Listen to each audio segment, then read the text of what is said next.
नमस्कार दोस्तों, स्वागत है आपका हमारे YouTube चैनल में। और आज इस वीडियो के माध्यम से मैं बताने जा रही हूँ कि यूपीएससी मेंस का आंसर राइटिंग या कोई भी सिविल सर्विसेज एग्ज़ाम का आंसर राइटिंग हम लोग कैसे लिखते हैं।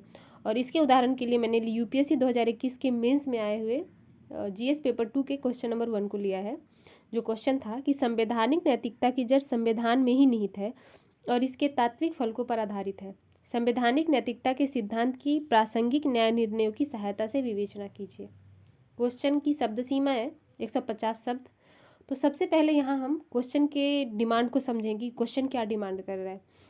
तो यहाँ सबसे पहले है संवैधानिक नैतिकता और संविधान में निहित इसके तत्व और उच्चतम न्यायालय के द्वारा संवैधानिक नैतिकता से संबंधित जो भी न्याय निर्णय दिए गए हैं, बस इसी तरह हमें बिल्कुल भी नहीं जाना है। और शब्द सीमा बहुत कम है, तो टू द पॉइंट बात करना है। तो सबसे पहले हम यहाँ संवैधानिक नैतिकता का परिभाषा देंगे, जो कि आप अपने शब्दों में भी लिख सकते हैं या उच्चतम न्यायालय के द्वारा जो परिभाषा दिया गया है वो भी यूज़ कर सकते हैं। यहाँ पे मैंने डॉक्टर अंबेडकर के द्वारा जो संवैधानिक नैतिकता के बारे में बात की गई थी उसे लिया है। डॉक्टर अंबेडकर के अनुसार संवैधानिक नैतिकता का अर्थ विभिन्न वर्गों के नागरिक एवं प्रशासनिक समूहों के परस्पर विरोधी हितों के मध्य समन्वय स्थापित करना है, जिसमें विभिन्न समूहों के बीच हितों की प्राप्ति बिना किसी टकराव के हल करने की परिकल्पना से की जाती है। संविधान में निहित तत्व से मिलते जुलते संवैधानिक नैतिकता के तत्व हैं जो दोनों के बीच निहित संबंध को दर्शाते हैं। अब यहाँ फ्लो चार्ट के माध्यम से मैंने दिखाया है कि संवैधानिक नैतिकता के क्या क्या तत्व हैं जो संविधान से मिलते जुलते हैं।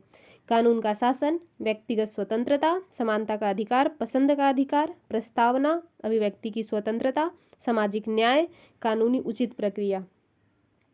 संवैधानिक नैतिकता के सिद्धांत पर सर्वोच्च न्यायालय द्वारा कई निर्णय दिए गए हैं। जैसे केशवानंद भारती मामले में सर्वोच्च न्यायालय द्वारा संसद की शक्ति को संविधान के बुनियादी ढांचे के मामले में सीमित किया गया। नाज फाउंडेशन मामले में सर्वोच्च न्यायालय संवैधानिक नैतिकता को प्राथमिकता दी सार्वजनिक नैतिकता की तुलना में। दिल्ली उपराज्यपाल मामले में भी सर्वोच्च न्यायालय ने घोषित किया कि एक शासी विचारों में संवैधानिक नैतिकता लोकतांत्रिक संस्था पर लोगों के विश्वास को बनाए रखने पर प्रकाश डालती है। सबरीमाला मामले में भी सर्वोच्च न्यायालय ने संवैधानिक नैतिकता को बनाए रखने के लिए अनिवार्यता के सिद्धांत को दरकिनार किया।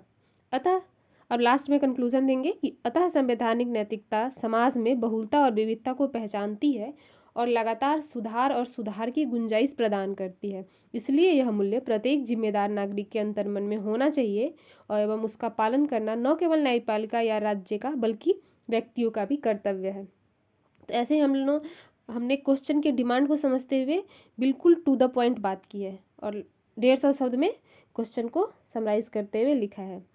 तो मुझे आशा है कि आपको समझ में आ गया हो कि कैसे हम लोग आंसर लिखना चाहिए और कैसे लिखते हैं। धन्यवाद।